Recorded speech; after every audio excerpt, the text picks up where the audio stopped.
తాడిపత్రిలో పోలీసులు వ్యవస్థ నిర్వీర్యం అయిందని మాజీ ఎమ్మెల్యే కేతిరెడ్డి పెద్దారెడ్డి మండిపడ్డారు. ఇక్కడ పోలీసులు కోర్టులు మాటకి విలువలేదు. జేసీ ప్రభాకర్ రెడ్డి చట్టం ఇక్కడ నడుస్తుందని విమర్శించారు. అన్ని గుర్తు పెట్టుకుంటాం, రాబోయే రోజులలో అన్నిటికీ సమాధానం చెప్తామంటూ ఆగ్రహం వ్యక్తం చేశారు. తాము అధికారంలో ఉన్నప్పుడు ఇలా చేసి ఉంటే జేసీ వారి అనుచరులు ఇప్పుడు ఇక్కడ ఉండేవారు కాదని ఫైర్ అయ్యారు. తన ఇంటికి తాను వెళ్లడానికి జేసీ అనుమతులు అవసరమా అంటున్న పెద్దారెడ్డితో మా ప్రతినిధి విజయ్ ఫేస్ టు ఫేస్. తాడిపత్రుల ఎమ్మెల్యే గారు, మున్సిపల్ చైర్మన్ గారు ఒక విగ్రహ ప్రతిష్ట చేస్తున్నారు. అక్కడ అంటే జన సమీకరణ కూడా ఎక్కువ ఉంది. మీరు వెళ్తే మరి లా అండ్ ఆర్డర్ ప్రాబ్లం అవుతుంది అని అయితే వాళ్ళు చెప్తున్నారు. తాడిపత్రికి వచ్చేవాడే లేదు.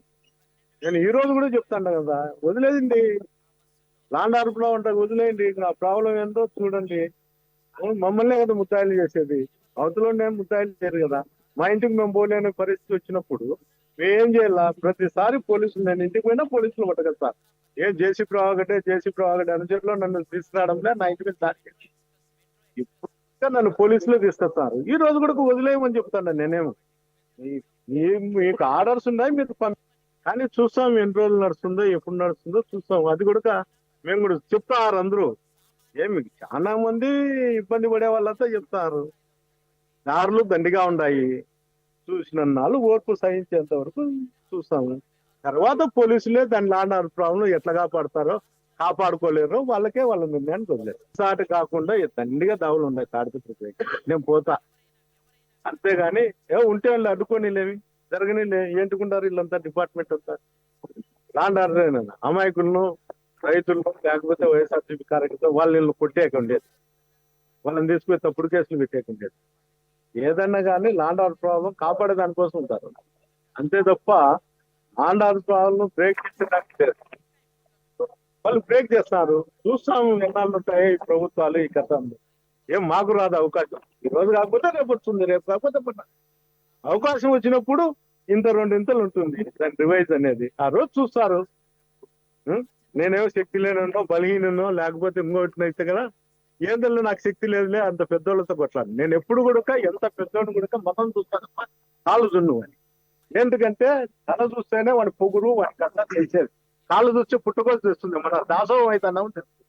అందువల్ల ఎప్పుడైనా కానీ, ఎవరైనా కానీ, రాయలసీమ బిడ్డ పుట్టినోడు ఎవడన్నా కానీ తలే చూడాల, ఎప్పుడు కాళ్ళు చూడకూడదు. కాళ్ళు చూస్తే మనం దాసోహం అయినట్టు.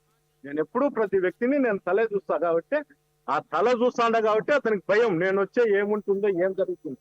ఆ భయంతోనే వీళ్ళందరినీ అడ్డం పెట్టుకున్నాడు. పోలీసు అధికారులు అందరినీ అడ్డం పెట్టుకున్నాడు. పోలీసు వాళ్ళు కూడా అతని మాట వింటారు, అతని మాట వింటే చేస్తాను. నేను ఎప్పటికైనా నాకు తెలుసు నేను ఏం చేయాలా, ఏం కదా. నాకు కొత్తగా చెప్పాల్సిన అవసరం ఏం లేదు. రాజకీయాలు నాకేం కొత్త కాదు. నేను ఖచ్చితంగా చేస్తా. చేసినాకనే ఈ రాష్ట్రం అంతా ఆ రోజు చూసే రోజు వస్తుంది. చూసినప్పుడే చెప్తాను. హైదరాబాద్లో నేడు ఫెడరేషన్ ఫిల్మ్ ఛాంబర్తో భేటీ కానుంది. ఉదయం 11 గంటలకు జరగనున్న ఈ సమావేశానికి 24 కార్మిక సంఘాల నేతలు హాజరు కానున్నారు. కార్మికుల వేతనాలు, సమస్యలపై ఈ సమావేశంలో చర్చించే అవకాశం ఉంది. ఈరోజు సాయంత్రం 4 గంటలకు మెగాస్టార్ చిరంజీవి నివాసంలో మరోసారి సమావేశం జరగనున్నట్లు సమాచారం.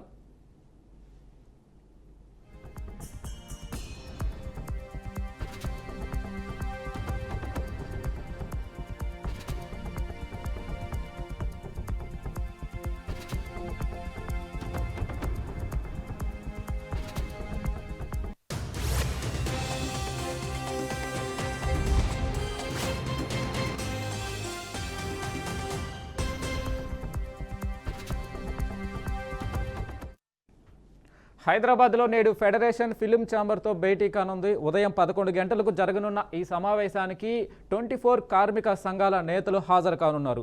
కార్మికుల వేతనాలు, సమస్యలపై ఈ సమావేశంలో చర్చించే అవకాశం ఉంది. ఈరోజు సాయంత్రం 4 గంటలకు మెగాస్టార్ చిరంజీవి నివాసంలో మరోసారి సమావేశం జరగనున్నట్లు సమాచారం.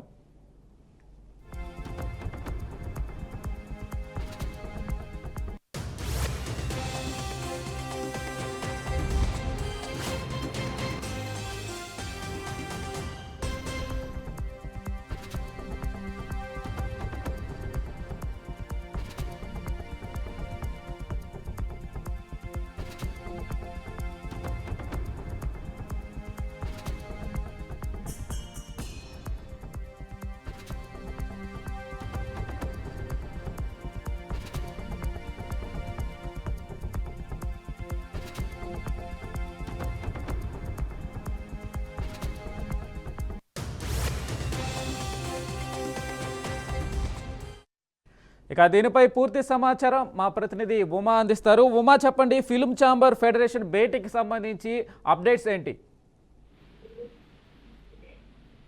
యాక్చువల్గా మనం చూస్తూనే ఉన్నాము, గత కొన్ని రోజులుగా మాట్లాడడం జరుగుతుంది. ఫైనల్ గా చిరంజీవి గారి దగ్గరికి వెళ్ళారు ప్రొడ్యూసర్స్ నిన్న కూడా.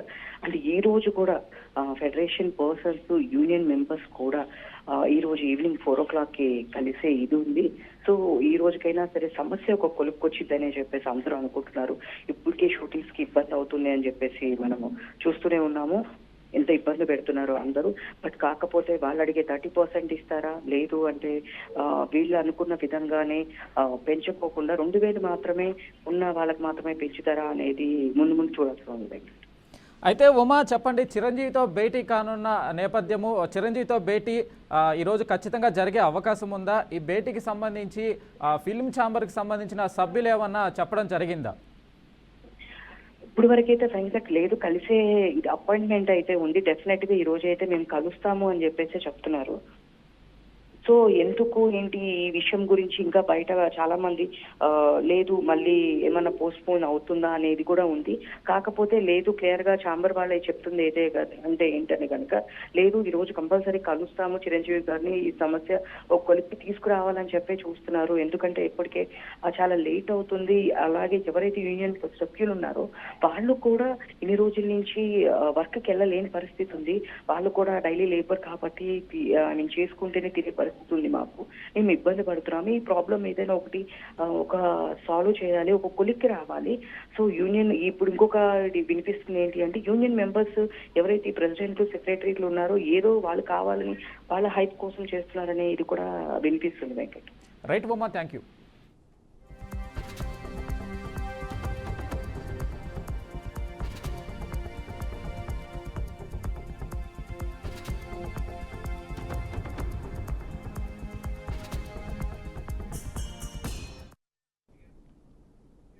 నెల్లూరు జిల్లా కొడవలూరు మండలం నాయుడుపాలెం జాతీయ రహదారిపై తెల్లవారుజామున రోడ్డు ప్రమాదం చోటు చేసుకుంది. పంచర్ అయి ఆగి ఉన్న టిప్పర్ లారీని టాటా ఏసీ వాహనం ఢీకొట్టింది. చెన్నై నుండి కావలికి పెళ్లికి వెళ్లి తిరుగు ప్రయాణంలో ఈ ప్రమాదం జరిగిందని స్థానికులు తెలిపారు. వ్యాన్లో ముందు కూర్చున్న 2 వ్యక్తులు మృతి చెందారని చెప్పారు. మృతులు మాధవరావు, ఎస్కే హుస్సేన్ చెన్నై వాసులుగా స్థానికులు గుర్తించారు. ప్రమాద సమయంలో నివాసంలో 8 మంది ప్రయాణికులు ఉన్నట్లు చెప్పారు. మిగతా 6 మందిలో 3కి తీవ్ర గాయాలు కాగా మరో 3కి స్వల్ప గాయాలయ్యాయని అన్నారు. సమాచారం అందుకున్న పోలీసులు ఘటనా స్థలానికి చేరుకొని గాయపడిన వారిని స్థానిక ఆసుపత్రికి మృతదేహాలను పోస్టుమార్టం నిమిత్తం నెల్లూరు జీజీహెచ్కు తరలించారు. అనంతరం ఘటనపై కేసు నమోదు చేసుకుని దర్యాప్తు చేపట్టారు.